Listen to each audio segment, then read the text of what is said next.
Isang mainit na pagbati sa inyong lahat, mga kapwa ko pusong nagmamahal at kung minsan ay nasasaktan.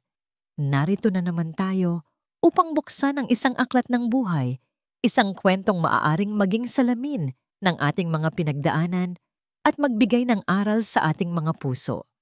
Sabi nila, ang pinakamalaking sakripisyo ng isang ina ay ang palayain ng kanyang anak para abutin nito ang sarili nitong pangarap. Ngunit paano kung sa pag-abot sa pangarap na iyon, ang anak ay unti-unting nalimot sa lupang kanyang pinagmulan? Paano kung ang paraisong kanyang itinayo ay naging pader na naghihiwalay sa kanila? Halina't pakinggan natin ang kwento ni Liwayway, isang inang puno ng pag-asa at ang kanyang paglalakbay sa maningning ngunit mapanlinlang na mundo ng kanyang anak. Ang ugong ng makina ng bus at ang paulit-ulit na tunog ng gulong sa semento, ang tanging musika sa paglalakbay ni Liwayway. Mahigpit ang hawak niya sa kanyang luma, ngunit matibay na bayong na puno ng mga pasalubong na pinaghirapan niyang ihanda. Nariyan ang isang garapon ng paboritong pastillas de leche ni Gael, gawa sa gatas ng kanilang alagang kalabaw. Nariyan din ang bagong bordang panyo na may inisyal na GSD na ilang gabi niyang pinagpuyatan. Bawat laman ng bayong na iyon ay isang piraso ng kanyang pagmamahal. Mula sa bintana, pinagmasdan niya ang pagbabago ng tanawin. Ang malalawak at lunti ang bukirin ng kanilang probinsya sa Talaani ay dahan-dahang napalitan ng mga gusaling siksikan at matataas. Napabuntong hininga siya, Manila, ang lugar na kumuha sa kanyang kaisa-isang anak at ginawa itong isang taong hindi na niya halos makilala sa mga retrato. Si Gael Sinag Dimakulangan, ang kanyang munting sinag, ay CEO na ngayon ng Imperyo Holdings. Ang pangalang yon pa lang ay nagbibigay na ng kaba sa kanyang dibdib. Pagbaba niya sa terminal, agad siyang sinalubong ng isang lalaking nakaunipormeng puti na may hawak na karatulang may pangalan ng kanyang anak. Ito na siguro ang driver. Magalang siyang pinagbuksan ng pinto ng isang magarang itim na sasakyan. At sa loob, ramdam niya ang lamig ng aircon na tila yumayakap sa kanyang balat na sanay sa init ng araw. Hindi siya sanay sa ganito. Ang bawat kilos niya ay maingat, takot na baka may magasgasan o madumihan. Ang biyahe patungo sa tirahan ni Gael ay tila isang pagtawid sa ibang mundo. Ang mga gusali ay parang mga higanteng gawa sa salamin at bakal na sumusundot sa kalangitan.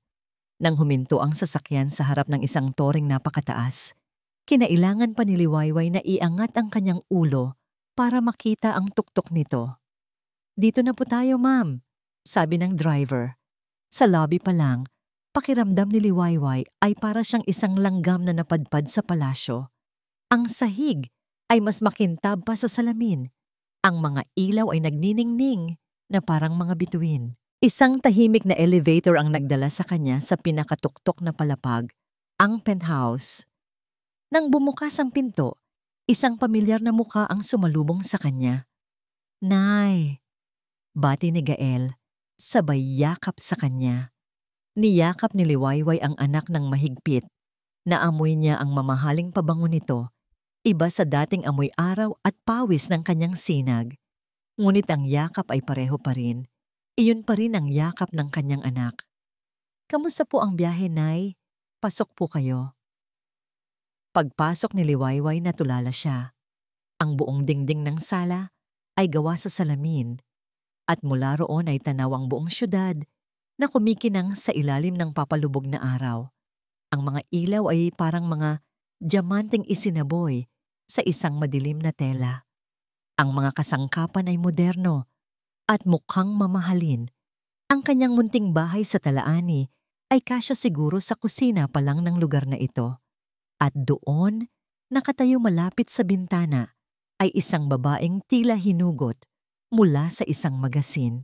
Maputi, matangkad, at baling-kinita ng katawan. Suot ang isang simpleng puting bestida na sumisigaw ng kamahalan. Ang buhok nito ay perpektong nakaayos at ang mga kuko ay pulang-pula. Ngumiti si Gael. Nay, si Celestine po, ang mapapangasawa ko. Lumapit si Celestine, isang nangiting pilit ang gumuhit sa kanyang mga labi. It's a pleasure to finally meet you, Aling Rosa. Ay, Liwayway po pala. Liwayway na lang, Hija. Sagot ni Liwayway, isang mainit at totoong ngiti ang ibinigay niya. Inilahad niya ang kanyang kamay, isang kamay na may mga kalyo at guhit ng pagtatrabaho sa bukid. Nag-atubili si Celestine ng isang segundo bago tinanggap ang kamay ni Liwayway. Ang pagdampi ng kanilang mga palad ay mabilis at malamig. At pagkatapos, sa harap mismo ni Liwayway, kinuha ni Celestine ang isang maliit na bote mula sa kanyang bulsa. Isang pamilyar na tunog ng spray ang narinig ni Liwayway at naamoy niya ang matapang na amoy ng alkohol. Nag-spray ng hand sanitizer si Celestine sa kanyang kamay habang nakatingin kay Liwayway na para bang isang dumi ang kakatapos lang niyang hawakan. Ang ngiti sa labi ni Liwayway ay unti-unting naglaho. Naramdaman niya ang pag-init ng kanyang mga pisngi. Ang simpleng kilos na yon ay mas masakit pa sa isang tunay na sampal. Sa isang iglap, naramdaman niyang napakadumi niya, napakababa niya. Pagod lang yan sa biyahe, Celestine. Mabilis na sabi ni Gael, sinubukang pagtakpan ng sitwasyon. Nay, maupo po muna kayo. Gusto niyo po ba ng tubig? Umiling lang si Liwayway, hindi makapagsalita. Naupo siya sa isang sofa na napakalambot, ngunit pakiramdam niya ay lumulubog siya hindi sa lambot nito, kundi sa hiya. Excuse me for a moment, I just need to take this call. Paalam ni Celestine at naglakad palayo, patungo sa isang pasilyo. Sinubukang kausapin ni Gael ang ina tungkol sa mga bagay-bagay sa probinsya, ngunit lutang ang isip ni Liwayway. Ang tanging naririnig niya ay ang pagtibok ng kanyang puso at ang paulit-ulit na tunog ng spray sa kanyang isipan. Tumayo siya. Anak, mag-aayos lang ako sandali ng gamit sa kwarto. Habang naglalakad siya patungo sa silid na itinuro ni Gael, dumaan siya sa pasilyo kung saan kausap ni Celestine ang kung sino man sa telepono. Hindi niya sinasadyang marinig, ngunit sapat na ang lakas ng boses nito para umabot sa kanya. Yes, she's here. From the province, sabi ni Celestine, may halong tawa sa boses. You know, the usual. And God, I had to sanitize my hands right away. Parang amoy lupa pa nga eh. Tila isang punyal ang sumaksak sa puso ni Liwayway. Amoy lupa. Iyon ang amoy ng buhay na ibinigay niya sa kanyang anak. Ang lupang nagpakain at nagpaaral dito. Ang lupang pinagmulan nilang dalawa. Hindi na siya tumuloy sa silid. Dahan-dahan siyang naglakad patungo sa balkonahe kung saan ang malamig na hangin ng gabi ay nagsisimula ng umihip. Mula sa itaas, ang mga ilaw ng syudad na kanina'y parang mga diamante ay ngayoy tila mga matang mapanghusga na nakatingin sa kanya. Hinawakan niya ang malamig na rehas. Doon, sa gitna ng karangyaan at sa tuktok ng mundo ng kanyang anak, nagsimulang tumulo ang kanyang mga luha. Gael, anak. Bulong niya sa hangin. Ito na ba ang paraisong ipinagmamalaki mo? Ang katahimikan sa loob ng penthouse ay isang kabalintunaan. Sa ingay na nagwawala sa isipan ni Gael, iniwan niya ang kanyang inang si Liwayway sa silid nito para magpahinga. Ngunit alam niya, sa isang sulok ng kanyang puso, na hindi lang pagod sa biyahe ang dahilan ng pananahimik nito. Nakita niya ang lahat.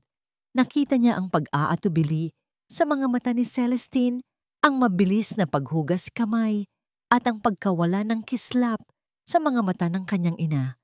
Ngunit wala siyang panahong damdamin ng kirot na yon. Ang bawat segundo ay mahalaga. Ang bawat desisyon ay may katumbas na milyon-milyon. Kinabukasan, sa malamig at malawak na boardroom ng Imperio Holdings, ang bawat mukha na nakapalibot sa mahabang mesa ay tila isang hukom na handa ng ibaba ang hatol sa kanya.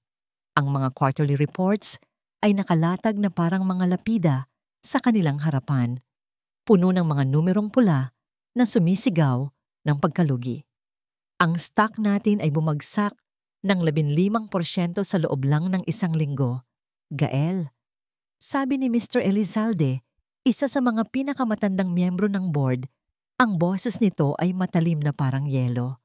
Ang investor confidence ay nasa pinakamababang antas. Anong plano mo? Pinanatili ni Gael ang kanyang tindig. Tuwid ang likod. Kalmado ang mukha. Ito ang natutunan niya sa mundong ito. Huwag magpakita ng kahinaan. We are in the final stages of a strategic merger. Sagot niya. Ang boses ay matatag kahit ang puso niya ay kumakaripas. Isang pagsasanib puwersa na hindi lang magpapatatag sa kumpanya, kundi magbubukas ng mga bagong merkado para sa atin. Ang pagsasanib puwersa. Iyon ang magandang tawag nila sa kasal. Ang pagsasanib ng Imperio Holdings at ng Montenegro Corp. Ngunit hindi lahat ay kumbinsido. Isang batikos dito, isang pagdududa doon. Bawat salita ay tila isang suntok sa kanyang sikmura.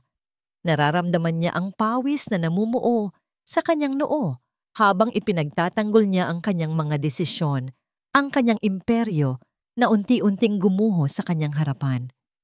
Ang tanging alas niya ay ang pangalan ng mga Montenegro. Iyon ang nag-iisang bagay na nagpapatigil sa kanilang mga bibig. Pagkatapos ng walang katapusang pagpupulong, bumalik siya sa kanyang opisina. Ang ganda ng tanawin mula sa kanyang bintana, sa ika-40 palapag, ay hindi na nakakapagbigay ng aliw. Tumingin siya sa kanyang refleksyon sa salamin. Ang lalaking nakatitig pabalik ay nakasuot ng isang mamahaling suit. May relong nagkakahalaga ng isang bahay sa probinsya at may buhok na perpektong nakaayos. Ngunit sa likod ng lahat ng iyon, nakita niya ang anino ng isang batang lalaki mula sa talaani. Bigla, isang alaala ang sumagi sa kanyang isipan. 16 na taong gulang siya noon, katatapos lang ng high school, at pangarap niyang makapag-aral sa Maynila. Ngunit wala silang pera. Isang hapon, nakita niya ang kanyang ina na si Liwayway na nakikipag-usap sa isang ahente ng sanglaan. Tahimik nitong hinubad ang nag-iisang gintong kwintas na pamana pa ng kanyang lola, ang tanging mamahaling bagay na mayroon sila. Walang salita, walang reklamo. Ang tanging nakita niya sa mga mata nito ay ang pangarap para sa kanya. Ibinigay nito ang lahat para sa kanya. Napapikit si Gael, ang kirot ng alaala ay mas matindi pa sa stress mula sa board meeting. Ang sakripisyong yon ang nagtulak sa kanya na magsumikap. Ngunit ngayon, ang sakripisyo ring iyon ang tila tinatalikuran niya. Hindi, sabi niya sa sarili. Ginagawa ko ito para sa amin. Nay, para lahat ng paghihirap niyo ay magkaroon ng katuparan. Tumunog ang kanyang telepono at ang pangalan sa screen ay nagpabilis ng tibok ng kanyang puso. Mr. Montenegro, Gael my boy. Bungad ng boses sa kabilang linya, malalim at puno ng awtoridad. Nabalitaan ko ang nangyari sa board meeting. Huwag kang mag-alala.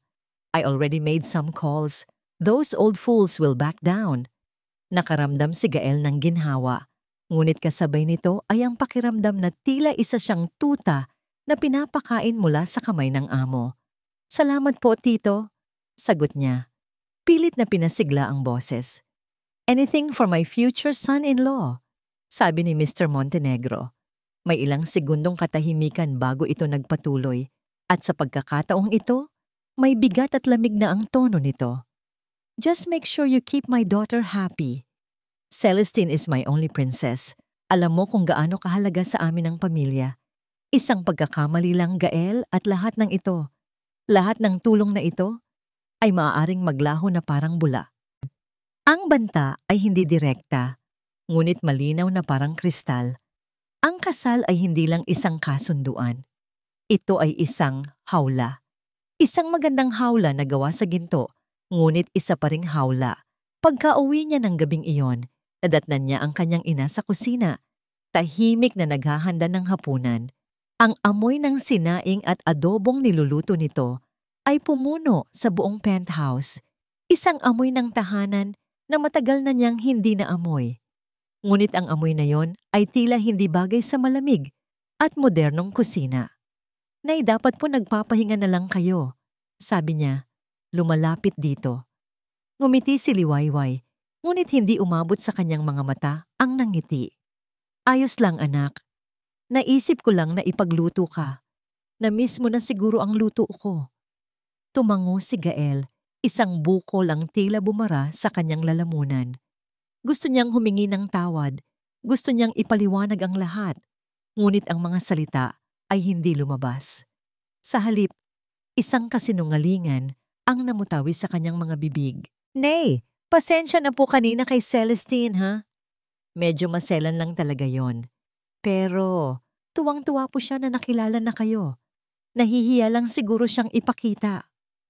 Tumingin si Liwayway sa kanya at sa mga mata nito, nakita ni Gael ang isang uri ng kalungkutan na hindi niya maintindihan. Isang kalungkutan na tila nagsasabing alam nito na nagsisinungaling siya. Ganun ba anak? Iyon lang ang sinabi nito bago bumalik sa paghahalo ng adobo. Bumalik si Gael sa kanyang home office, dala-dala ang bigat ng kanyang kasinungalingan. Umupo siya sa harap ng kanyang laptop, sinubukang magtrabaho, ngunit ang mukha ng kanyang ina ang paulit-ulit na lumilitaw sa kanyang isipan. Biglang isang tunog ng notifikasyon ang umalingaw-ngaw mula sa kanyang laptop. Isang bagong email. Ang subject line ay nagpatigil sa kanyang paghinga. Urgent. Contract cancellation. Prime Ventures. Nanginginig ang mga kamay niyang binuksan ito. Ang Prime Ventures ang pinakamalaki nilang kliyente. Ang kontratang ito ang huling sinulid na kinakapitan ng Imperio Holdings. At ngayon, wala na ito. Napatingala siya sa kawalan. Ang mga pader ng kanyang mamahaling opisina ay tila lumiliit. Sinasakal siya. Ang boses ni Mr. Montenegro ay umalingaw-ngaw sa kanyang isipan. Maglaho na parang bula. Hindi na ito isang pagpipilian. Hindi na ito isang sakripisyo. Ito na lang ang natatanging paraan. Kailangan niyang ituloy ang kasal, anuman ang mangyari. Ilang araw ang lumipas na tila ba lumalakad si Liwayway sa ibabaw ng mga basag na salamin sa loob ng penthouse. Bawat ngiti ay pilit, bawat pag-uusap ay mababaw. Sinubukan niyang kumbinsihin ang sarili na baka nga tama si Gael, na baka maselan lang talaga si Celestine, na baka sa mundo ng mga mayayaman, ang pag-spray ng sanitizer ay normal lang. Ngunit ang alaala ng malamig na titig at ang narinig niyang amoy lupa ay nakatatak na sa kanyang isipan. Ngayong gabi, mayroong isang intimate dinner, sabi ni Gael, para raw sa mga malalapit na kaibigan ni Celestine. Isang pagkakataon para mas makilala siya ng mga ito. Sa harap ng malaking salamin sa kanyang silid, pinagmasdan ni Liwayway ang kanyang sarili. Suot niya ang pinakamaganda niyang bestida, isang simpleng damit na may burdang bulaklak sa laylayan na binili pa niya sa bayan para sa okasyong ito. Maayos niyang sinuklay ang kanyang buhok na may mga hibla ng puti at nilagyan ng kaunting pulbos ang mukha. Magpakatatag ka, Liway, bulong niya sa sarili. Para kay Gael. Ang hapunan ay ginanap sa isang pribadong silid ng isang mamahaling restaurant. Ang ilaw ay mahina, ang mga kubyertos ay kumikinang, at ang halimuyak ng pagkain at mamahaling pabango ay naghahalo sa hangin. Pagdating nila, nandoon na ang mga kaibigan ni Celestine. Mga babae at lalaking kasing elegante niya, suot ang mga damit na mukhang mas mahal pa sa isang taon niyang kita sa bukid. Everyone, this is Liwayway, Gaels. Mother, pakilala ni Celestine, may bahagyang pag-aatubili sa salitang mother. Ngumiti si Liwayway at tumango sa lahat. Tumugon naman sila ng mga ngiting plastado at matipid na hi at hello. Sa pag-upo niya sa mesa, agad niyang naramdaman na hindi siya kabilang doon. Ang upuan niya ay nasa pagitan ni Gael at ng dulo ng mesa. Tila isang dekorasyong hindi pinag-isipan kung saan ilalagay. Nagsimula ang usapan at kasabay nito ay ang unti-unting pagkakahiwalay ni Liwayway sa kanilang mundo. Nagsimula sila sa Tagalog, Ngunit habang tumatagal, ang usapan ay napunta sa Ingles. Isang mabilis at sosyal na Ingles na hindi niya maintindihan. Nagtatawanan sila sa mga birong hindi niya makuha. Nag-uusap sila tungkol sa mga lugar sa ibang bansa na hindi pa niya napupuntahan, mga tatak ng damit na hindi pa niya naririnig. Ang tanging magawa ni Liwayway ay ngumiti, tumango, at humigop ng tubig mula sa kanyang baso. Hinawakan niya ng mahigpit ang kanyang pitaka sa kanyang kandungan na para bang iyon ang tanging pamilyar na bagay sa silid na yon. Paminsan-minsan, sinusubukan siyang isali ni Gael sa usapan. Nay, mahilig din po kayo sa bulaklak, di ba? Ngunit bago pa man siya makasagot ng buo, ang usapan ay lumilipad na pabalik sa kanilang sariling mundo. Pakiramdam niya ay invisible siya. Hanggang sa isang babaeng nakapulang bestida, si Tiffany ay bumaling sa kanya. So tita, sabi nito, tinitingnan siya mula ulo hanggang paa. How exactly are you and Gael related? Natigilan ang lahat. Ang tanong ay simple, ngunit sa konteksto ng gabing iyon, ito ay puno ng mali siya. Tila ba hindi ka pani-paniwala na ang isang babaeng tulad ni Liwayway ay maaaring maging ina ng isang Gael, sinag di makulangan. Bago pa man makasagot si Liwayway o si Gael, tumawa ng mahina si Celestine, isang tawang magaan ngunit may talim. Inakbayan niya si Gael at sinabing, "Oh, Tiffany, silly. She's a distant relative of Gael, mula sa probinsya, isang malayong kamag-anak." Ang apat na salitang iyon ay tumama kay Liwayway na parang isang malakas na sampal sa mukha, mas malakas pa sa sampal ng sanitizer. Nag-init ang kanyang mga tainga. Ang ingay ng restaurant ay biglang nawala. Ang tanging naririnig niya ay ang malakas na kabog ng kanyang dibdib. Isang malayong kamag-anak. Ikinakaila siya. Ang sarili niyang anak, sa tabi niya, ay ikinakaila ang sarili niyang ina. Ang kanyang mga mata ay agad na naghahanap ng kanlungan sa mga mata ni Gael. Nagmamakaawa ang mga ito. Anak, magsalita ka. Sabihin mong hindi totoo. Ngunit ang nakita niya ay nagpaguho sa kanyang mundo. Nakita niya ang pag-iwas sa mga mata nito, ang mabilis na pagbaling ng ulo na tila takot masunog sa kanyang titig. Yumuko si Gael at uminom mula sa kanyang baso. Sa kanyang pananahimik, isinuko niya ang katotohanan. Sa kanyang pananahimik, pinili niya si Celestine. Isang hindi maipaliwanag na bigat ang dumagan sa kanyang dibdib. Hindi na siya makahinga. Kailangan niya ng hangin. "Pasensya na," sabi niya. Ang boses ay nanginginig. "Magbanyo lang ako sandali." Dali-dali siyang tumayo at naglakad palayo. Sa mesang yon, ramdam ang mga matang nakatutok sa kanyang likuran. Sa kanyang pagmamadali, napadpad siya sa isang maliit na study room malapit sa comfort room. Nakabukas ang pinto at sa ibabaw ng isang mesa, nakita niya ang mga sample ng kung ano-ano para sa kasal. Mga bulaklak, mga tela, at isang draft ng invitation card. Kinuha niya ito. Ang papel ay makapal at mamahalin.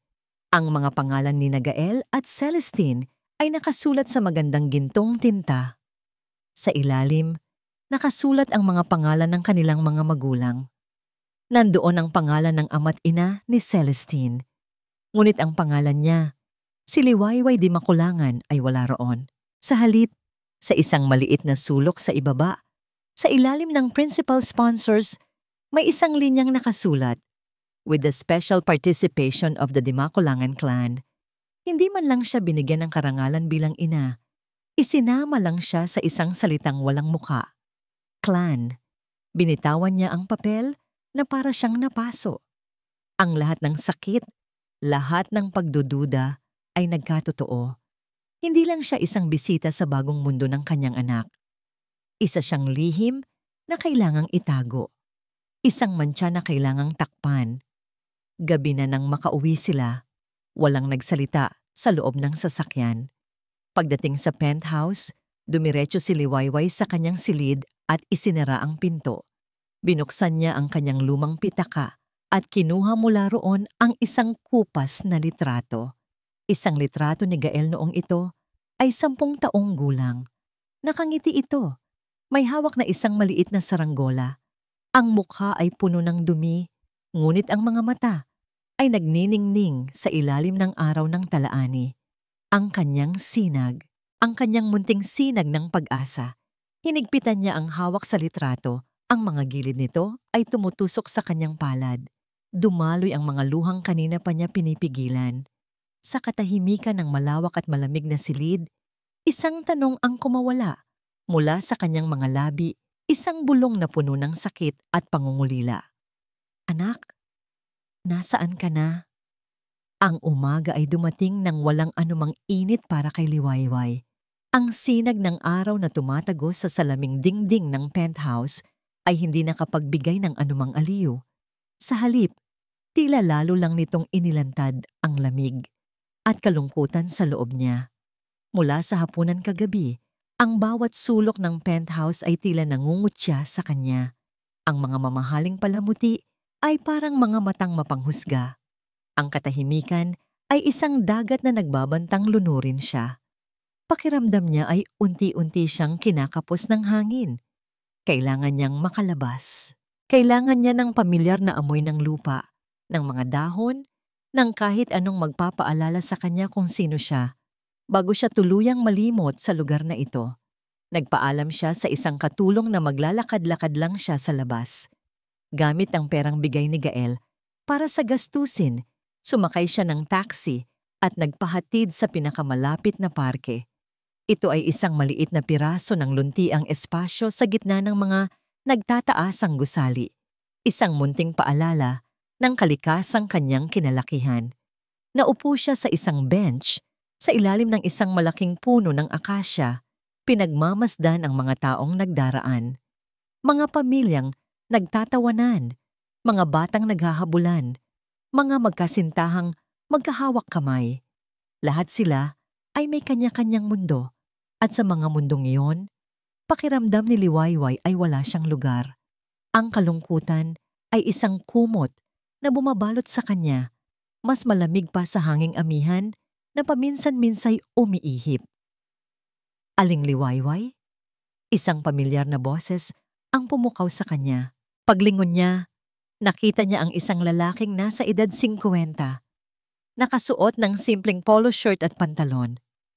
Ang mukha nito ay mabait at puno ng paggalang. Mang Jun? Gulat na tanong ni Liwayway. Si Mang Jun ang matagal ng personal na driver at kanang kamay ni Gael. Siya ang laging nag-aasikaso sa mga padala niya para sa anak at paminsan-minsan ay nakakausap niya sa telepono. Kayo nga po, sabi ni Mang Jun. Isang malungkot na ngiti ang gumuhit sa kanyang labi. Kamusta na po kayo?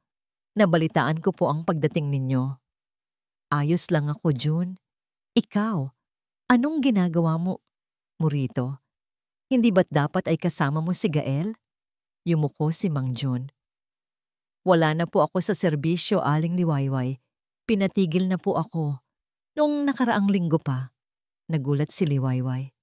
Ano, bakit? May nagawa ka bang mali? Kilala niya si Mang Jun bilang isang taong matapat at masipag. Umiling ito. Hindi po sa ganoon. Simula po noong pumasok ang mga Montenegro sa kumpanya, marami po ang nagbago. Isa-isa na pong pinalitan ang mga taong matagal nang pinagkakatiwalaan ni Sir Gael. Ako po ang huli sa kanila. Isang kaba ang biglang gumapang sa dibdib ni Liwayway. Pinalitan? Bakit? Nag-atubili si Mang Jun. Tumingin siya sa paligid na tila may hinahanap. Bago muling bumaling kay Liwayway, ang boses ay mas mahina na. Hindi ko po masasabi ang lahat, pero Aling Liwayway, nag-aalala po ako para kay Sir Gael. Hindi na po siya ang dating Sir Gael na kilala ko. Masyado po siyang ginigigipit. Masyado po siyang kontrolado. Ang mga salita ni Mang Jun ay tila kumpirmasyon sa mga takot na nagsisimulang mabuo sa isipan ni Liwayway. Ang pagiging malamig ni Gael, ang pag-iwas niya ng tingin, ang kanyang pananahimik. May panganib po siyang kinakaharap na mas malaki pa sa inaakala ninyo. Pagpapatuloy ni Mang Jun, dahan-dahan, may dinukot siya mula sa bulsa ng kanyang pantalon. Isang puting sobre na nakatupi. Hindi po sana ako mangingialam, pero may mga dokumento po akong nakita. Bago ako umalis, mga papeles na ipinadala sa akin para pirmahan sana. Natatakot po ako para sa kinabukasan ni Sir Gael. Para sa inyo. Inilahad ni Mang Jun ang sobre. Basahin niyo po ito. Kailangan niyo pong malaman. Tinitigan ni Liwayway ang sobre. Ang kanyang mga kamay ay bahagyang nanginginig. Isang bahagi niya ang gustong tumanggi, takot sa kung ano man ang laman nito. Ngunit ang isa pang bahagi, ang pagiging ina niya, ay nagsusumigaw na kailangan niyang malaman ang katotohanan para maprotektahan ang kanyang anak. Dahan-dahan, tinanggap niya ang sobre. Ang papel ay malamig sa kanyang palad. Sige na po, Aling Liwayway. Kailangan ko na pong umalis. Paalam ni Mang Jun. Mag-iingat po kayo, lalo na po si Sir Gael. At sa isang iglap, naglakad na ito palayo at nawala sa dami ng tao. Naiwan si Liwayway sa bench, hawak-hawak ang sobre na tila isa itong nagbabagang uling. Ang bigat nito sa kanyang kamay ay hindi katumbas ng bigat na nararamdaman niya ngayon sa kanyang dibdib. Hindi na siya nagtagal. Kailangan niyang makabalik. Kailangan niyang malaman. Sa kanyang pagbabalik sa penthouse, ang bawat hakbang niya ay mabigat. Dumiretso siya sa kanyang silid at marahang isinara ang pinto. Tila ba ang simpleng tunog ng paglock nito ay magbibigay sa kanya ng proteksyon mula sa katotohanang naghihintay. Naupo siya sa gilid ng kama. Ang kanyang puso ay dumadagundong sa kanyang mga tainga. Ang kanyang mga daliri ay nanginginig habang dahan-dahan niyang binubuksan ang sobre. Sa loob, mayroong ilang piraso ng papel na nakatupi. Opisyal na mga dokumento. Kinuha niya ang nasa ibabaw. Ito ay isang kontrata, isang mortgage agreement. Ang mga mata niya ay mabilis na naglakbay sa mga technical na salita na hindi niya maintindihan, hanggang sa isang partikular na seksyon ang pumukaw sa kanyang pansin. Ang seksyon na may titulong Property Details. Dibinasa niya ang mga salita. At sa bawat salitang binabasa niya, ang hangin ay tila nauubos mula sa kanyang mga baga. Registered owner, Liwayway S. Dimaculangan. Property address, Lot 23, Barangay San Isidro, Probinsya ng Talaani. Natigilan siya. Nanigas ang kanyang katawan. Iyon ang kanilang lupain. Ang kaisa-isang lupaing pamana ng kanyang mga magulang. Ang lupang tinataniman ni. Ang lupang bumuhay sa kanila. Ang lupang sinabi niyang hinding-hindi niya ipagbibili kahit kailan. Ang kanyang lupain ay nakasangla. Ang piraso ng papel ay nanginginig sa kamay ni Liwayway. Hindi dahil sa lamig ng aircon, kundi dahil sa isang panginginig na nagsimula sa kaibuturan ng kanyang kaluluwa at gumapang palabas. Ang bawat letra, bawat salita sa kontratang iyon ay isang dagok na bumabasag sa kanyang puso. Hindi galit ang una niyang naramdaman, hindi panunumbat. Ang naramdaman niya ay isang napakalalim na awa. Isang awa para sa kanyang anak. Dahan-dahan, ang kanyang mga tuhod ay nanghina. Napaluhod siya sa malamig na sahig ng kanyang silid at kasunod nito ay ang pagkaupo niya. Ang likod ay nakasandal sa gilid ng kama. Niyakap niya ang kanyang mga tuhod. Ang papel ay lukot na sa kanyang mahigpit na pagkakahawak. Hindi siya humagulgol. Ang mga luha ay tahimik na dumaloy sa kanyang mga pisngi. Mainit at walang tigil na parang isang ilog ng kalungkutan na matagal nang naipon. Ngayon, naiintindihan na niya ang lahat. Ang pag-iwas ng tingin ni Gael, ang pilit nitong mga ngiti, ang desperasyon sa likod ng bawat kilos nito, ang kanyang sinag, ang kanyang matapang at matalinong anak ay nasukol na. Napalibutan na ng mga pader ng mundong pinili nito. At para makalaya, kinailangan nitong isakripisyo ang huling piraso ng kanilang pinagmulan. Ang sakit ay hindi na lamang tungkol sa pagtataksil. Ang sakit ay mas malalim pa roon. Ito ay ang sakit ng isang ina na nakikitang nalulunod ang kanyang anak at wala siyang magawa. Ang lupang iyon ay hindi lang isang ari-arian. Iyon ang kanilang paraiso. Iyon ang alaala ng kanyang mga magulang, ang bawat butil ng palay na kanilang inani, ang bawat patak ng pawis na pumatak doon para lang mapag-aral si Gael. At ngayon, ang paraisong yon ay nakasanla. Ipinambayad sa isang pangarap na unti-unting nagiging isang bangungot. Sa kabilang dako ng syudad, nakatayo si Gael sa ibabaw ng isang maliit na entablado, pinalilibutan ng mga salamin mula sa sahig hanggang kisame. Isang matandang sastre na may suot na salamin ang abala sa pagsusukat sa kanya. Ang tela ng tuksido na isinusukat sa kanya ay gawa sa pinakamahal na sutla, malambot at makinis sa kanyang balat.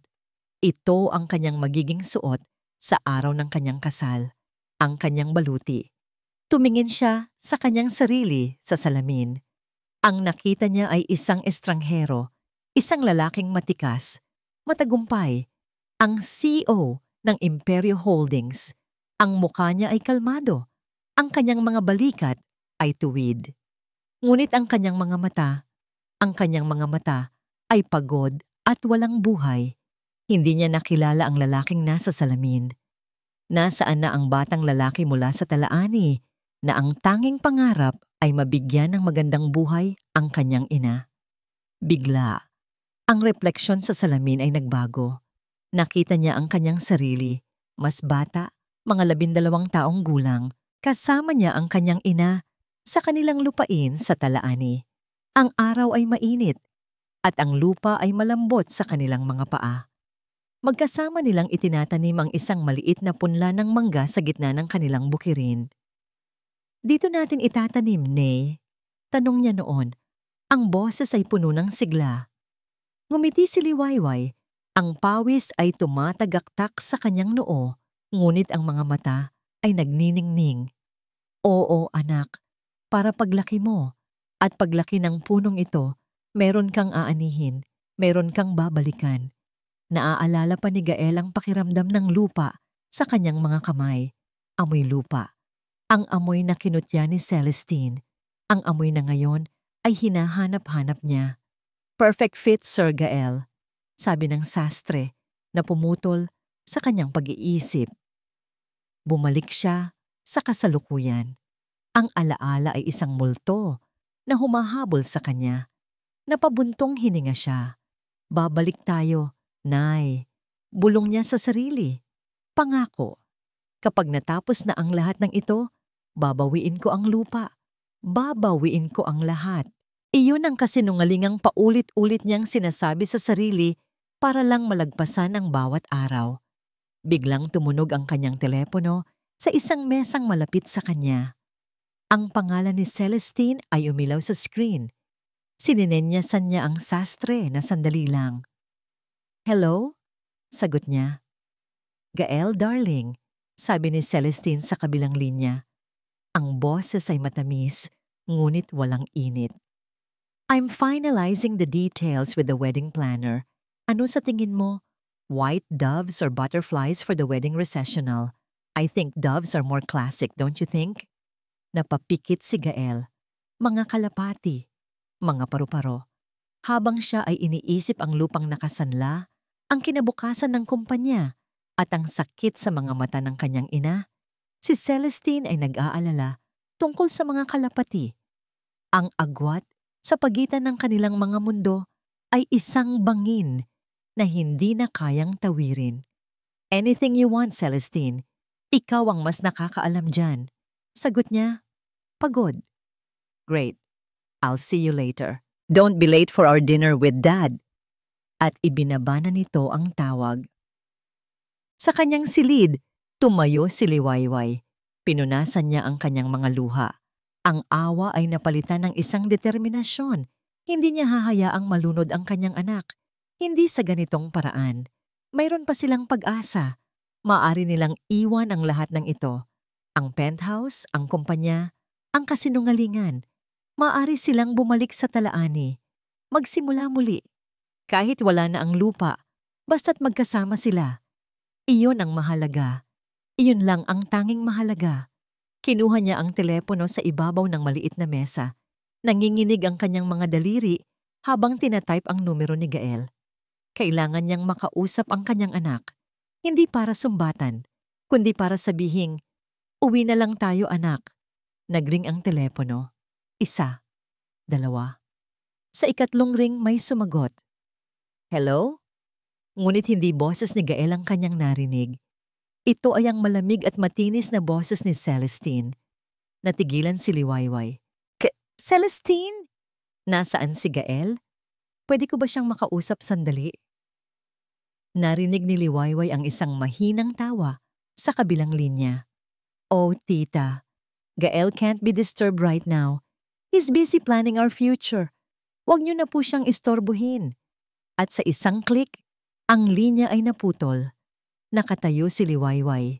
Hawak ang telepono na ngayon ay wala ng silbi. Ang mga salitang "our future" at "istorbohin" ay umalingaw-ngaw sa kanyang isipan na tila isang pinal na hatol.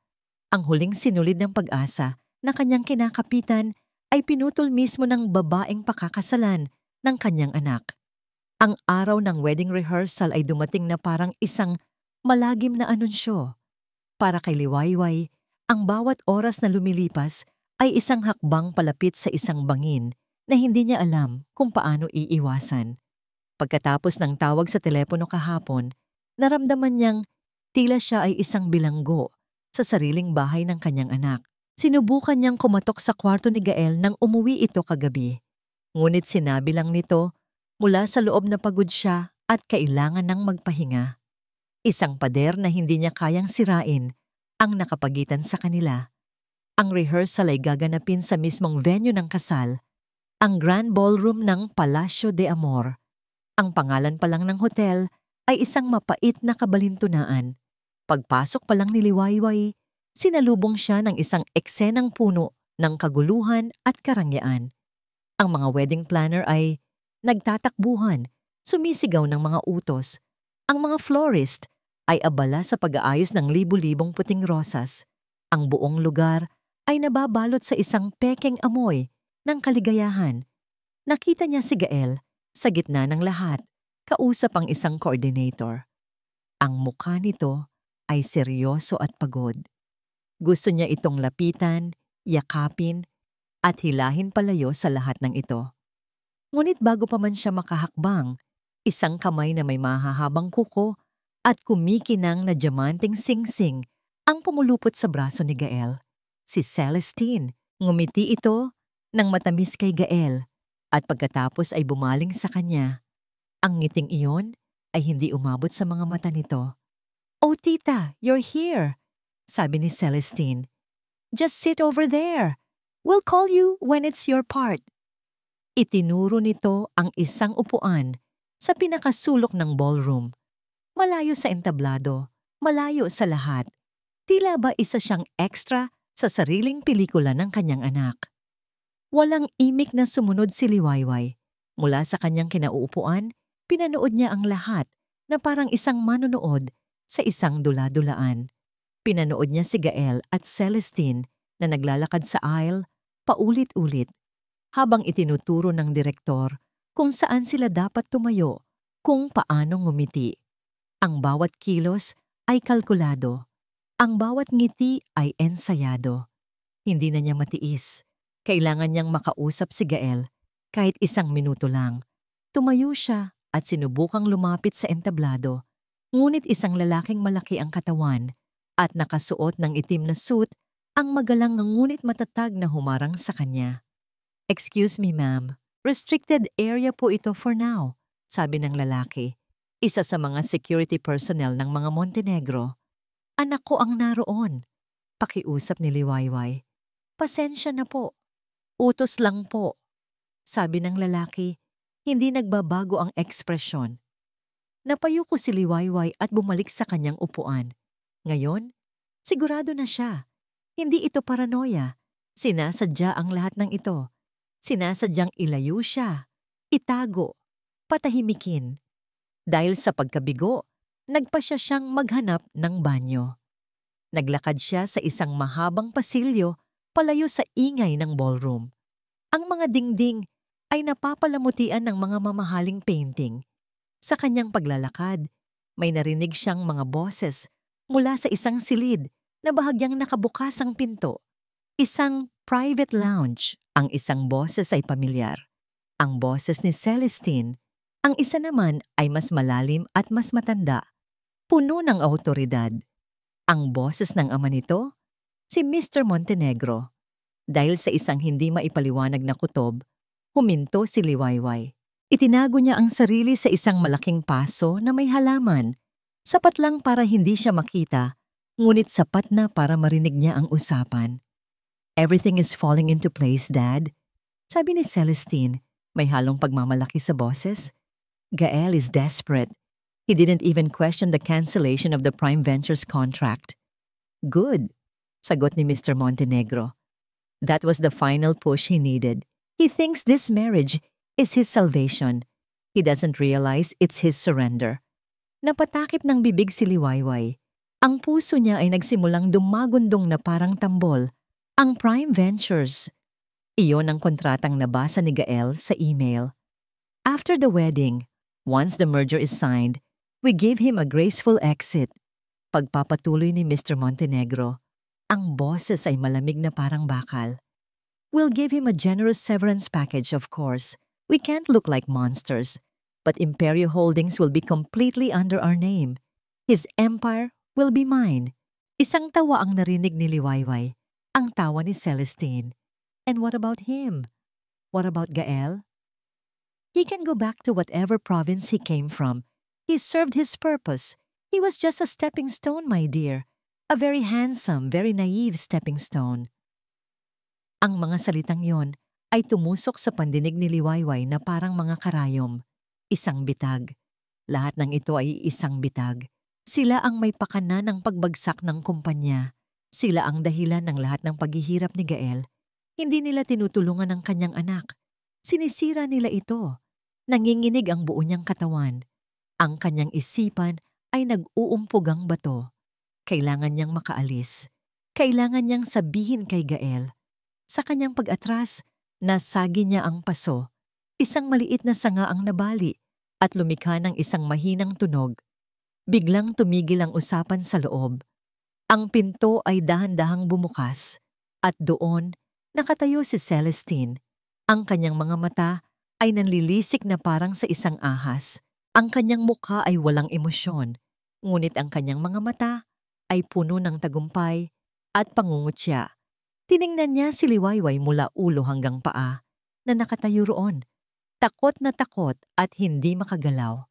Isang ngiti, isang ngingiting demonyo, ang dahan-dahang gumuhit sa mga labi ni Celestine. Lumapit ito sa kanya. Ang bawat hakbang ay mabagal at sinasadya. "Narinig niyo po ba kami, tita?" Bulong nito. Ang boses ay matamis, ngunit puno ng lason. "Sana nagustuhan niyo ang plano." Habang ang pekeng seremonya ay nagpapatuloy sa ibaba, si Gael ay nasa loob ng marangyang hotel suite, isang ginintuang hawla na may tanawin ng buong syudad. Katatapos lang ng kanyang parte sa rehearsal at sa pag-upo niya sa malambot na kama, naramdaman niya ang isang matinding pagod na hindi pisikal. Ito ay pagod ng kaluluwa, pagod sa pag-arte, pagod sa pagiging isang taong hindi na niya kilala. Tinanggal niya ang kurbatang sutla na tila dahan-dahang sumasakal sa kanya at sa wakas ay nakahinga siya ng maluwag. Ang katahimikan sa loob ng silid ay isang malaking kaibahan sa ingay sa kanyang isipan. Ang bawat ngiti na kanyang ipinakita, bawat hakbang na kanyang ginawa sa aisle kasama si Celestine ay isang kasinungalingan. Ginagawa niya ito para sa kumpanya, para sa kinabukasan, para sa lahat ng kanyang pinaghirapan. Iyon ang paulit-ulit niyang sinasabi sa sarili. Ngunit habang tumatagal, ang mga dahilang iyon ay nawawalan na ng bigat at tunog. Isang mahinang katok sa pinto ang bumasag sa kanyang pag-iisip. Isang unipormadong bellboy ang pumasok. May dalang isang maliit at puting bagay na nakapatong sa isang silver tray na para bang isa itong mahalagang hiyas. Sir Gael, magalang na sabi ng bellboy. Ipinapabigay lang po. Naiwan daw po kanina ng inyong ina sa lamesa. Iniabot ng bellboy ang isang panyong puti na maingat na nakatupi. Kinuha ito ni Gael. Sa unang pagdampi pa lang nito sa kanyang palad, naramdaman niya agad ang kaibahan. Hindi ito ang makinis at mamahaling tela ng mga panyong binibili niya. Ang telang ito ay may bahagyang gaspang. Ang gaspang ng tunay na sinulid ng kamay na naghirap sa pagborda nito. Dahan-dahan niyang binuklat ang panyo at doon, sa isang sulok, nakita niya ang kanyang mga inisyal. GS, ang pagkakaborda ay kulay asul, ang paborito niyang kulay noong bata pa siya. Ang mga tahi ay hindi perpekto, hindi pantay-pantay na tulad ng gawa sa makina. May bahagyang pagkanginig sa kurba ng letrang S, isang palatandaan ng kamay na marahil ay pagod na, ngunit puno pa rin ng pagmamahal. Dinala niya ang panyo sa kanyang ilong at marahang sinamyo ito. Isang pamilyar na amoy ang yumakap sa kanyang buong pagkatao. Hindi ito amoy ng mamahaling pabango o ng fabric conditioner. Amoy araw ito. Amoy malinis na damit na ibinilad sa ilalim ng araw sa kanilang bakuran sa Talaani. Amoy ng hangin sa bukid. Amoy liwayway. Amoy tahanan. Ang simpleng amoy na yon ay isang susi na biglang nagbukas sa isang baul ng mga alaala na matagal na niyang ikinulong. Bigla, wala na siya sa hotel suite. Bumalik siya sa Talaani, isang 10 taong gulang na batang lalaking umiiyak sa ilalim ng puno ng mangga dahil nasira ang kanyang saranggola. Lumapit ang kanyang ina, si Liwayway, at gamit ang panyong ito, marahang pinunasan ang kanyang mga luha at ang putik sa kanyang pisngi. Ang panyong ito ang saksi sa kanyang mga galos, sa kanyang mga tagumpay sa eskwela, sa kanyang mga pangarap. Ito ang huling sinulid na nag-uugnay sa kanya sa batang iyon, sa tunay na si siya. Isang matinding pangangailangan ang bumalot sa kanya. Kailangan niyang marinig ang boses nito, ang boses na laging nagpapakalma sa kanya. Kinuha niya ang kanyang telepono mula sa bedside table at mabilis na idinayal ang numero ng ina. Nagring ito. 1, 2. Pagkatapos ay isang malamig at mekanikal na boses ang sumagot. The number you have dialed cannot be reached. Napakunot ang kanyang noo. Sinubukan niya ulit. Iniisip na baka mahina lang ang signal. Ngunit ganoon pa rin. Isang hindi maipaliwanag na kaba, malamig at matalim, ang biglang tumusok sa kanyang dibdib. Hindi kailanman pinapatay ni nanay ang telepono nito.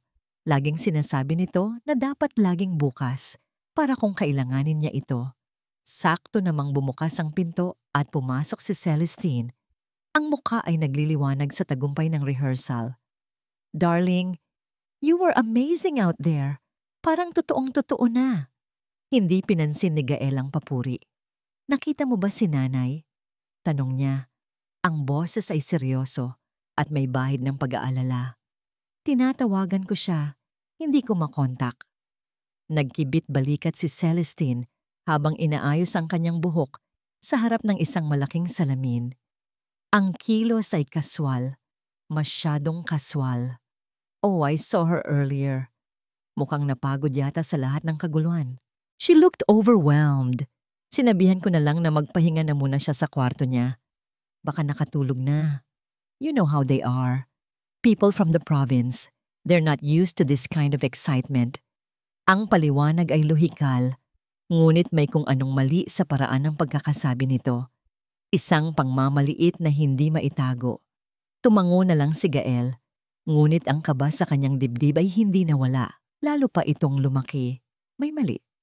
Sige, aayusin ko lang itong mga seating arrangement. I'll be back. Sabi ni Celestine.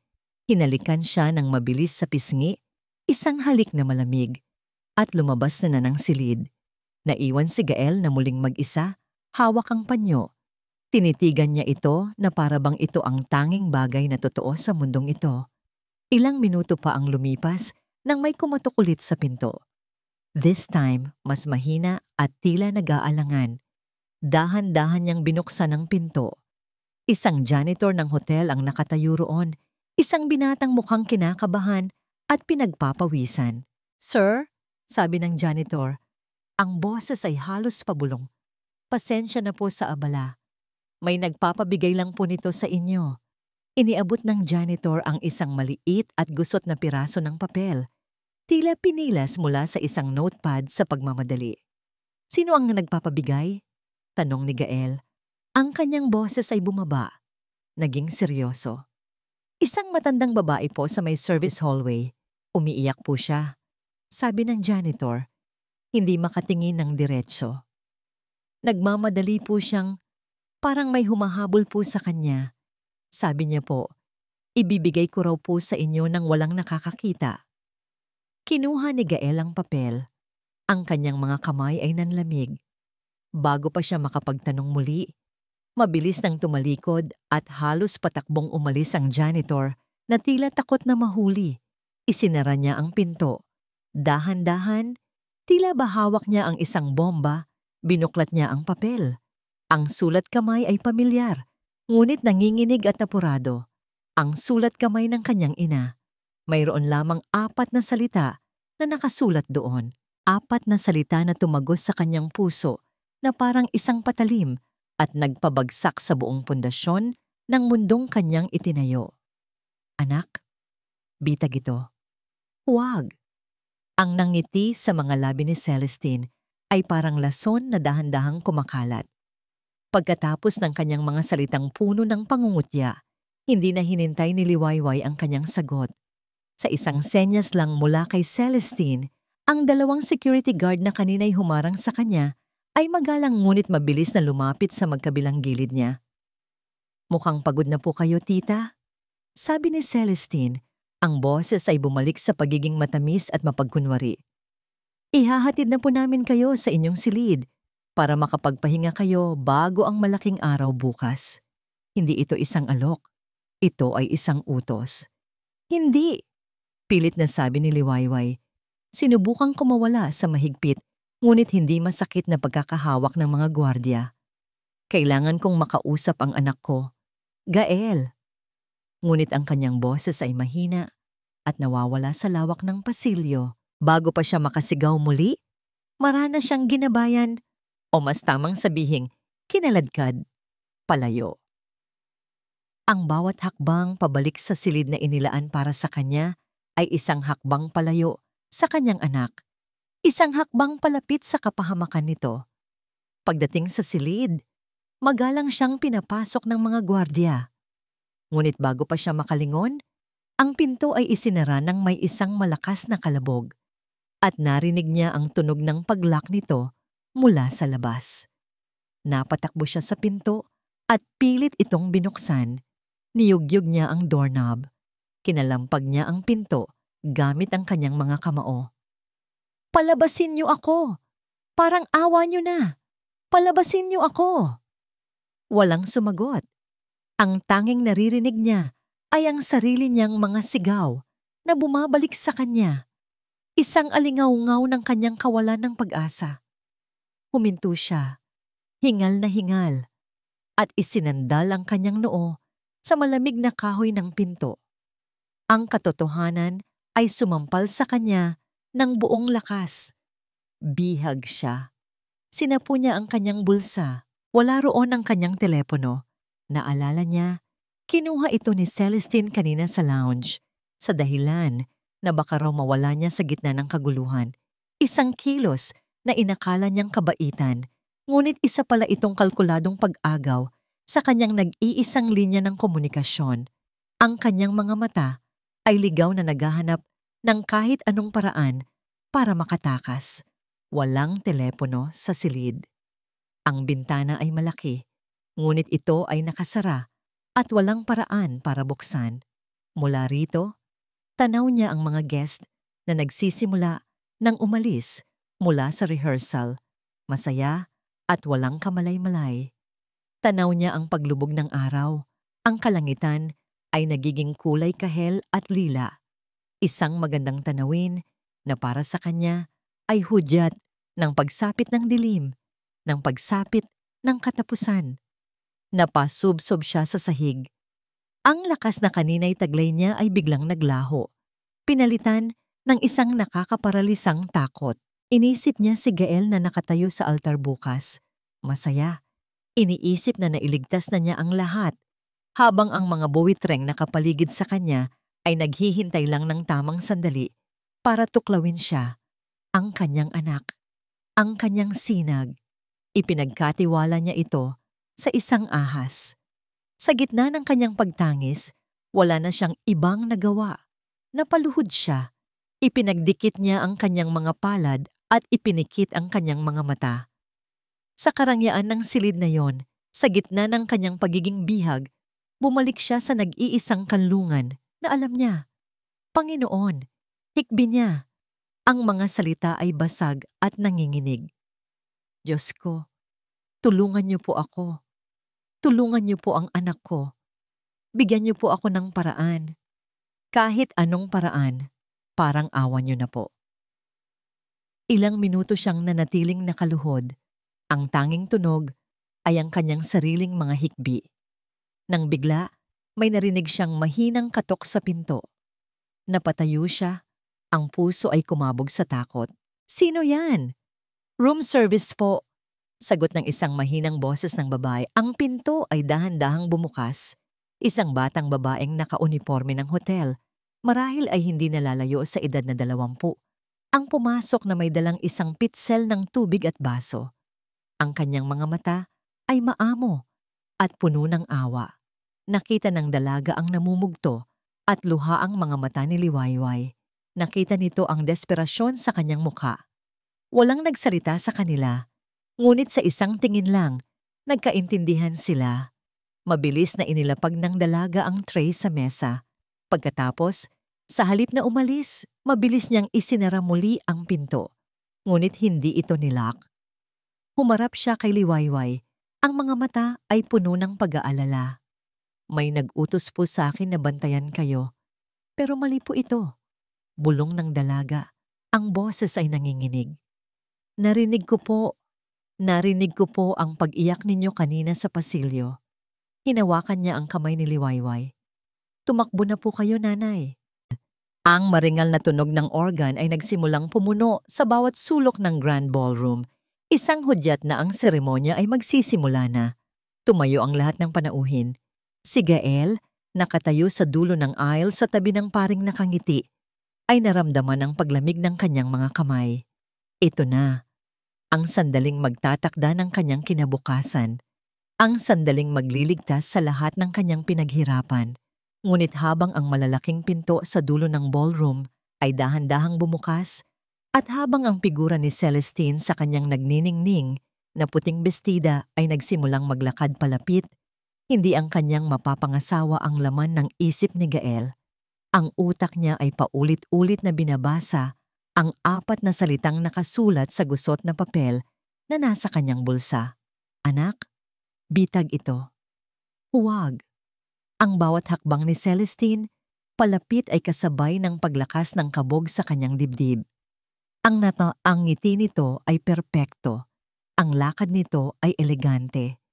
Siya ang perpektong asawa para sa isang CEO. Ngunit sa likod ng lahat ng iyon, nakikita na ngayon ni Gael ang mga lamat.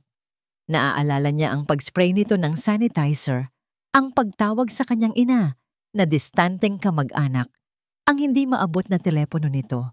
Ang lahat ng maliliit na piraso ng palaisipan ay nagsisimulang magkabit-kabit at ang nabubuong larawan ay isang bagay na nakakapangilabot. Tiningnan niya ang mga panauhin, hinahanap ang pamilyar na mukha ng kanyang ina, ngunit wala ito sa upuang nakalaan para dito. Salamat! Iyon lang ang salitang lumabas sa bibig ni Liwayway. Isang salitang puno ng pasasalamat at pagmamadali. Walang oras para mag-isip. Walang oras para matakot. Ang tanging tumatakbo sa kanyang isipan ay ang mukha ng kanyang anak. Nakatayo sa altar, walang kamalay-malay sa panganib. Paglabas niya ng silid, tumakbo siya. Tumakbo siya na parang hindi niya alintana ang edad o ang pagod. Ang kanyang simpleng bestida ay sumasakad sa kanyang mga binti. Ang kanyang tsinelas ay lumilikha ng mabilis na tunog sa makintab na sahig ng pasilyo. Ang kanyang paghinga ay malakas at naghahabol. Ang kanyang puso ay dumadagundong na parang isang kabayong kumakaripas. Narinig niya ang mga sigaw sa kanyang likuran. "Ma'am, sandali!" Ang mga security guard na nagbabantay sa kanya ay nataranta at nagsimula na siyang habulin. Hindi siya lumingon. Lumiko siya sa isang service hallway. Itinulak ang isang cart ng mga tuwalya at nagpatuloy sa pagtakbo. Ang bawat sulok ng hotel ay isang labirinto. Ang bawat segundong lumilipas ay isang segundong palapit si Gael sa kapahamakan. Narinig niya ang maringal na tunog ng organ na nagmumula sa isang direksyon. Sinundan niya ito. Ang tunog ay papalakas ng papalakas, isang musika na para sa iba ay romantiko. Ngunit para sa kanya ay isang countdown patungo sa katapusan. Sa wakas, sa dulo ng isang mahabang pasilyo, nakikita niya ito. Ang dalawang malalaking pinto na gawa sa kahoy na may mga gintong hawakan, ang mga pinto ng Grand Ballroom, at dahan-dahan ang mga ito ay nagsasara. "Huwag!" Sigaw niya, ngunit ang kanyang boses ay mahina at kinain ng musika. Ginamit niya ang lahat ng natitira niyang lakas. Mula sa kaibuturan ng kanyang pagiging ina, humugot siya ng enerhiya na hindi niya alam na mayroon pa siya. Ang kanyang mga binti ay sumusuko na, ngunit ang kanyang puso ay nag-uutos na magpatuloy. Nasa kalagitnaan na ng aisle si Celestine. Ang mga ngiti sa mukha ng mga Montenegro sa unahang hilera ay puno ng tagumpay. Si Mr. Montenegro ay tumingin sa kanya at bahagyang tumango. Isang kilos na, tila nagsasabing, "Akin ka na." Naramdaman ni Gael na tila siya ay isang tupa na dahan-dahang naglalakad patungo sa katayan. Ang gusot na papel sa kanyang bulsa ay parang nag-aapoy. Tumingin siya sa malaking pinto sa huling pagkakataon, umaasa sa isang himala. At ang himala ay dumating. Nang halos isang dangkal na lang ang pagitan bago tuluyang magsara, ang mga pinto ay biglang bumukas ng malakas. Boom! Ang maringal na tunog ng organ ay biglang naputol. Ang lahat ng ulo ay napalingon sa gulat. At doon, nakatayo sa bukana, ay si Liwayway. Ang kanyang buhok ay gusot. Ang kanyang damit ay bahagyang lukot. Siya ay humihingal. Ang kanyang mga kamay ay nakatukod sa kanyang mga tuhod. Ang kanyang dibdib ay mabilis na tumataas baba. Ngunit ang kanyang mga mata ay nakatuon lamang sa isang tao. Sa kanya. Sa isang iglap, ang buong mundo ni Gael ay huminto. Ang perpektong eksena ay nawasak. Ang katahimikan sa loob ng ballroom ay nakakabingi. Itinaas ni Liwayway ang kanyang ulo. Sa gitna ng daan-daang panauhing nakatingin, sa harap ng pamilyang handang sumira sa kanya, gamit ang lahat ng lakas na natitira sa kanyang mga baga.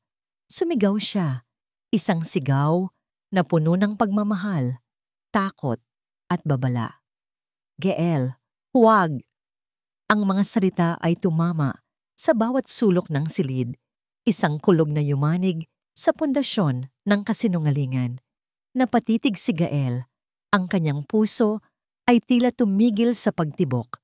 Ang mukha ni Celestine ay nagbago mula sa pagiging isang anghel patungo sa isang demonyo.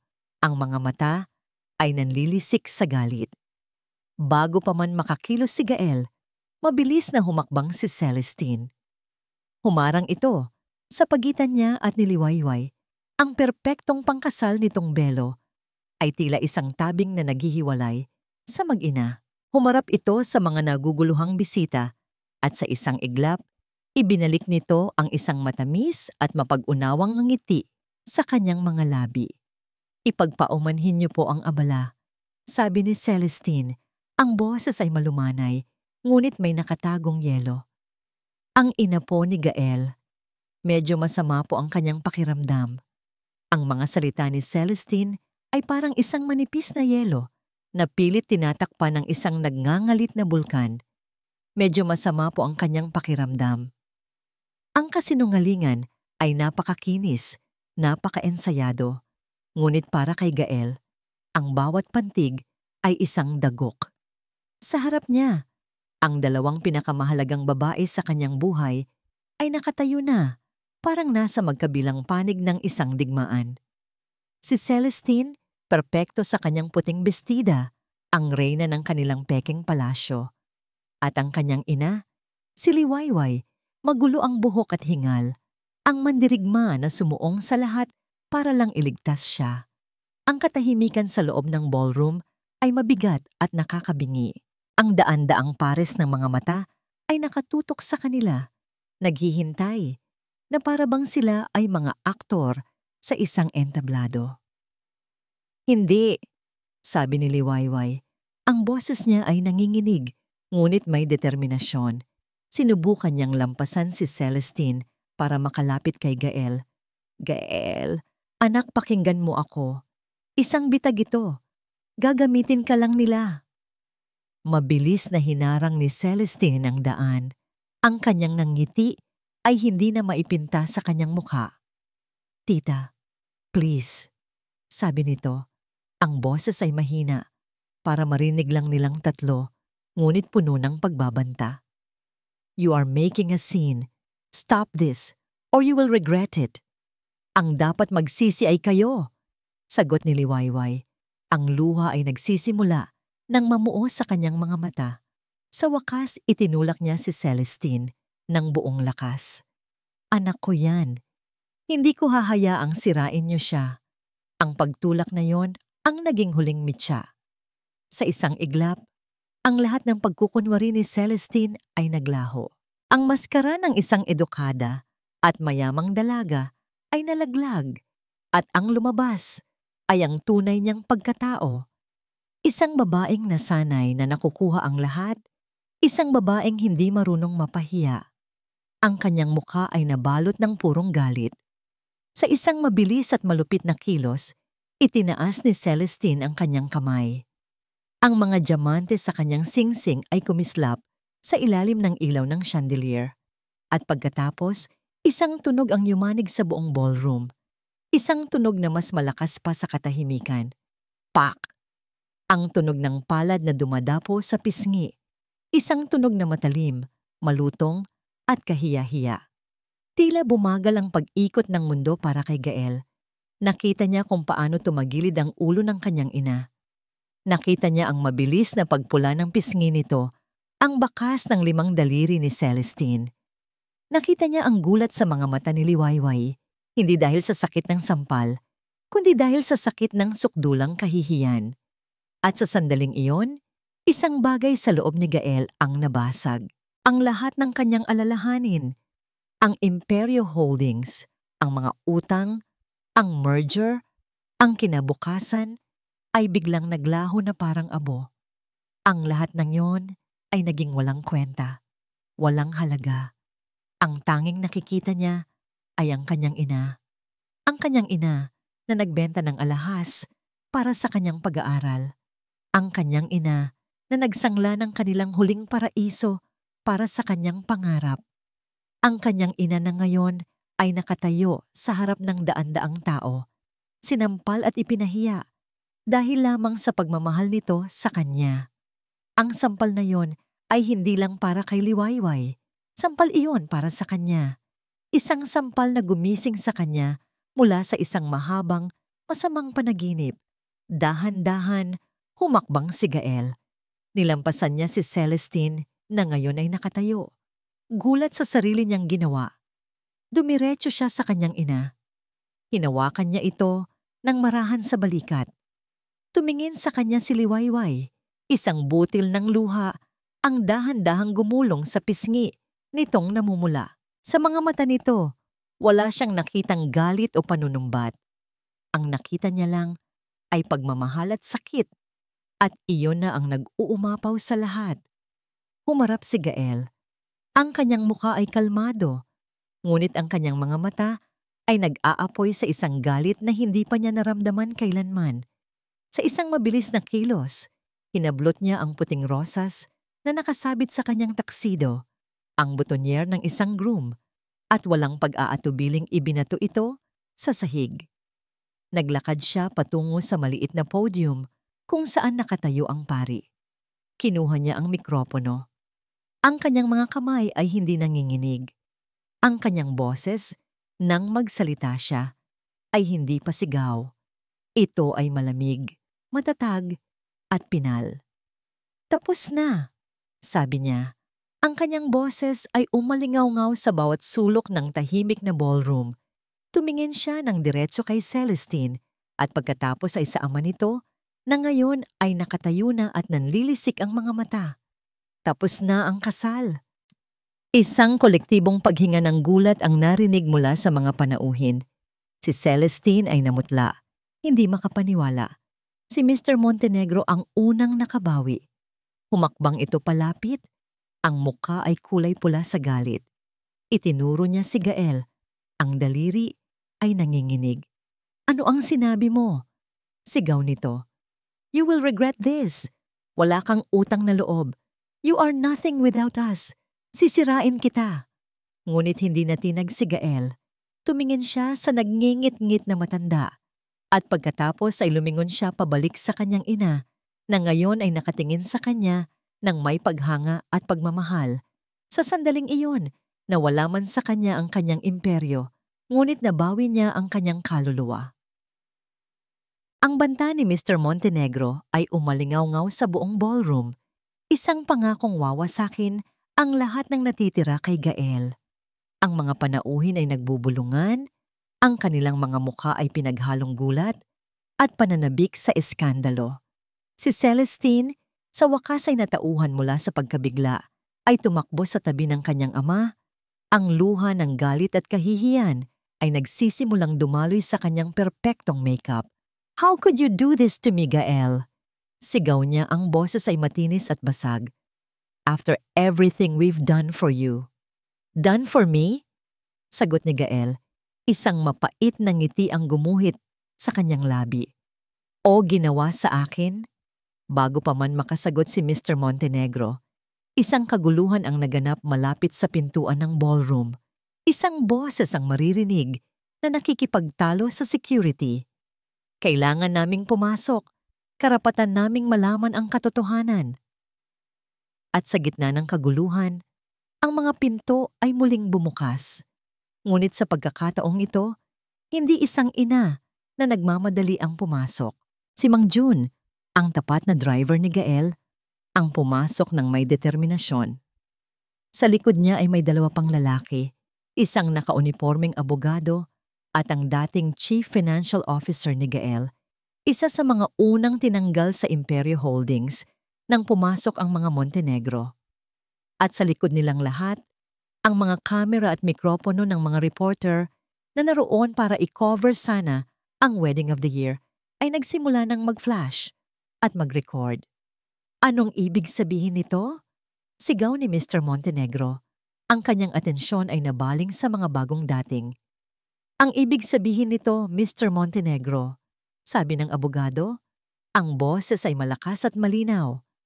Ay tapos na ang inyong panloloko. Itinaas ng dating CFO ang isang folder na puno ng mga dokumento. Nandito ang lahat ng ebidensya, ang mga peking email, ang mga offshore account na ginamit para suhulan ang mga supplier at isabotahe ang mga kontrata ng Imperio Holdings, ang trail ng pera na bumabalik lahat sa isang pangalan, Montenegro Corporation. Isang malakas na bulungan ang kumalat sa buong ballroom na parang apoy.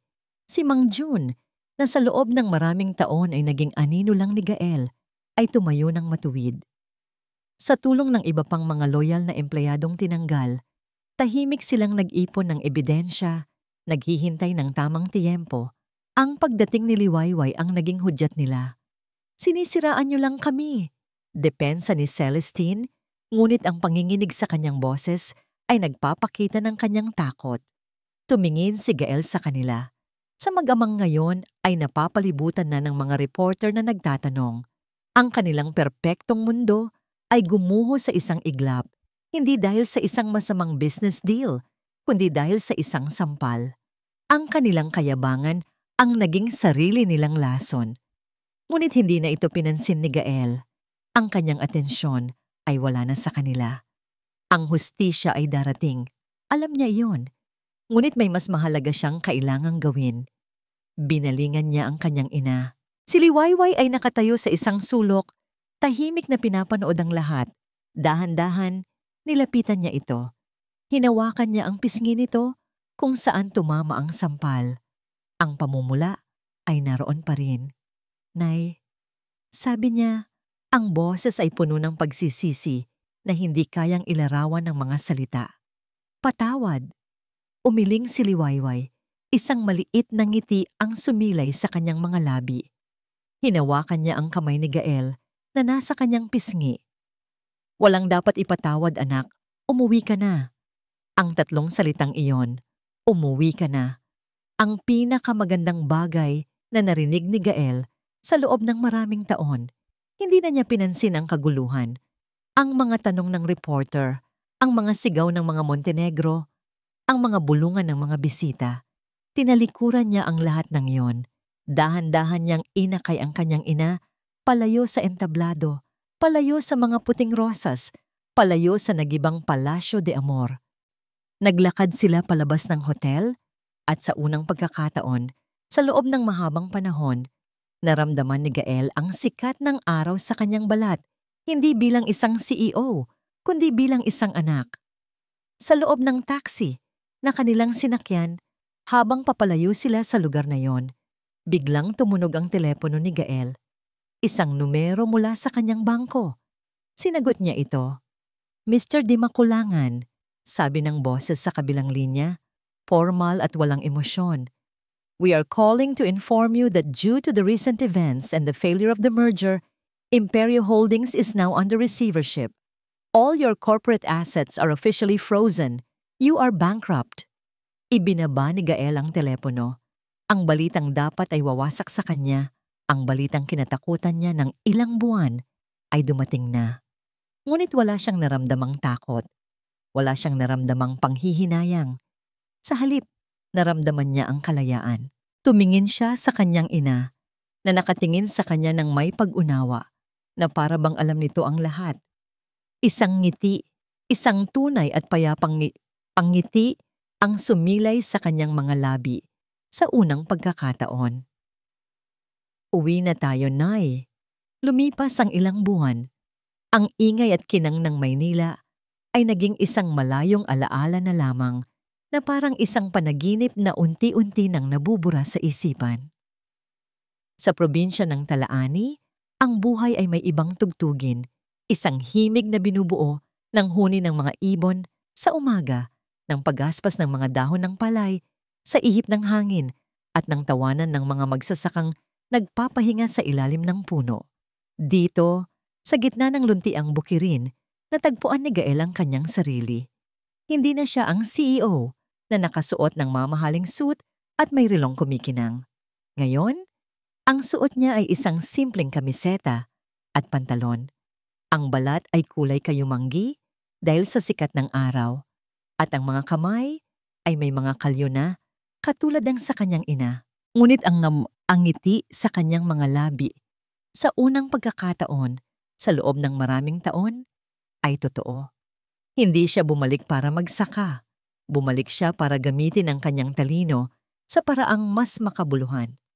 Tinipon niya ang mga magsasaka sa kanilang baryo at gamit ang kanyang kaalaman sa negosyo at logistics, binuo nila ang kooperatiba ng Talaani. Tinulungan niya silang makahanap ng mga direktang mamimili sa syudad. Inaalis ang mga middleman na kumakain sa kanilang munting kita. Ang kanyang imperyo ni ngayon ay hindi nagawa sa salamin at bakal, kundi sa mga butil ng palay at sa mga pangarap ng mga simpleng tao. Isang tanghali, habang abala si Gael sa pakikipag-usap sa mga kapwa magsasaka tungkol sa presyo ng kanilang ani, natanaw niya si Liwayway na papalapit. May dalang isang maliit na basket. Anak, magpahinga ka muna, sabi ni Liwayway. Ang boses ay puno ng lambing. Inilabas niya mula sa basket ang isang bumbong ng malamig na tubig at isang platong may hiniwang mangga. "Salamat, Nay," sabi ni Gael. Umupo sa isang malaking bato sa ilalim ng lilim. Habang umiinom ng tubig, naramdaman niya ang isang kapayapaan na hindi kayang bilhin ng kahit anong halaga. Tinitingnan niya ang kanyang ina at sa mga mata nito nakita niya ang isang uri ng pagmamalaki na hindi niya kailanman nakita noong siya pa ang CEO ng Imperio Holdings. Ito ang pagmamalaki ng isang inang nakikitang buo at masaya ang kanyang anak. "May balita ako kanina sa radyo," sabi ni Liwayway habang pinupunasan ang pawis sa noo ni Gael gamit ang dulo ng kanyang damit. "Ang mga Montenegro, nahatulan na. Maraming kasong isinampa laban sa kanila ng ibang mga negosyanteng niloko rin nila." Sabi sa balita, matatagalan daw sila sa kulungan. Tumangulang si Gael. Ang balitang yon ay hindi na nagdulot sa kanya ng galit o ng kasiyahan. Isa na lang itong tuldok sa isang kabanata ng kanyang buhay na matagal na niyang isinara. Nang hapong iyon, pagkatapos ng maghapong trabaho, magkasama silang naupo sa ilalim ng puno ng mangga na itinanim nila noong bata pa si Gael. Ang puno ay malaki at mayabong na ngayon. Ang mga sanga nito ay nagbibigay ng kanlungan mula sa papalubog na araw. "Naalala mo pa ba, Nay?" tanong ni Gael, nakatingin sa malawak na bukirin. "Noong sinabi niyo na paglaki ng punong ito, may babalikan ako." Ngumiti si Liwayway at hinawakan ang kamay ng anak. "Narito ka na, anak. Iyon ang mahalaga." Tumingin si Gael sa mga mata ng ina at sa wakas, nasabi niya ang mga salitang matagal nang gustong kumawala mula sa kanyang puso. "Alam niyo po, Nay, noong una, akala ko katapusan na ng mundo. Akala ko nawala na sa akin ang lahat." Huminga siya ng malalim. "Pero ngayon ko lang napagtanto, ang pagkawala ng Imperio Holdings ang pinakamagandang nangyari sa akin. Dahil kung hindi iyon nawala, hindi ko sana nahanap ang sarili ko. Hindi sana ako nakauwi sa inyo." Niyakap ni Liwayway ang kanyang anak. Isang yakap na puno ng paghilom, pagpapatawad at walang hanggang pagmamahal. Kinabukasan, bago pa man sumikat ang araw, magkasama silang lumabas ng bahay at umupo sa isang maliit na bangko sa kanilang bakuran. Ang hangin ay malamig pa at ang kalangitan sa silangan ay nagsisimula ng magkulay rosas at kahel. Tahimik nilang pinanood ang dahan-dahang pagsikat ng araw. Ang kadiliman ay unti-unting napapawi, pinalitan ng isang malambot at ginintuang liwanag. Pinanood nila ang kanilang liwayway. Ang unang sinag ng araw ay tumama sa mukha ni Gael. Napapikit siya, ninamnam ang init nito. At sa tabi niya, si Liwayway, ang kanyang ina, ang kanyang liwanag, ang kanyang binmin, ay nakangiti. Sa wakas, ang sinag ay tunay nang umuwi sa kanyang liwayway. At dito nagtatapos ang makulay at madamdaming kwento ni na Liwayway at ng kanyang anak na si Gael. Mula sa kaibuturan ng aking puso, nais kong magpasalamat sa bawat isa sa inyo. Salamat sa pagsama ninyo sa akin sa bawat kabanata, sa bawat pagpatak ng luha ni Liwayway at sa bawat pagbangon ni Gael. Ang inyong pakikinig at pagsubaybay ang nagbigay buhay sa kanilang istorya. Habang isinusulat ko ang kanilang paglalakbay, hindi ko maiwasang maramdaman na kasama rin kayo sa bawat sandali. Ang kwentong ito ay isinulat hindi lang para magbigay ng aliw, kundi para maging isang paalala. Isang paalala sa walang kapantay na pagmamahal ng isang ina. Isang paalala na ang tunay na tahanan ay hindi isang lugar, kundi ang yakap ng pamilya. At higit sa lahat, isang paalala na kahit gaano tayo maligaw o masaktan, laging may liwayway, laging may pag-asang magsimulang muli. Ngayon, nais ko namang marinig ang inyong boses. Ano ang pinakamahalagang aral na inyong napulot? Aling bahagi ng kwento ang pinakatumatak sa inyong puso? I-comment lamang po ninyo sa ibaba. Ang inyong mga saloobin at komento ay nagsisilbing inspirasyon at liwanag sa aking paglalakbay bilang isang manunulat. Muli, maraming salamat po. Hanggang sa muli nating pagkikita sa susunod na kwento. Pagpalain nawa kayo at ang inyong mga mahal sa buhay.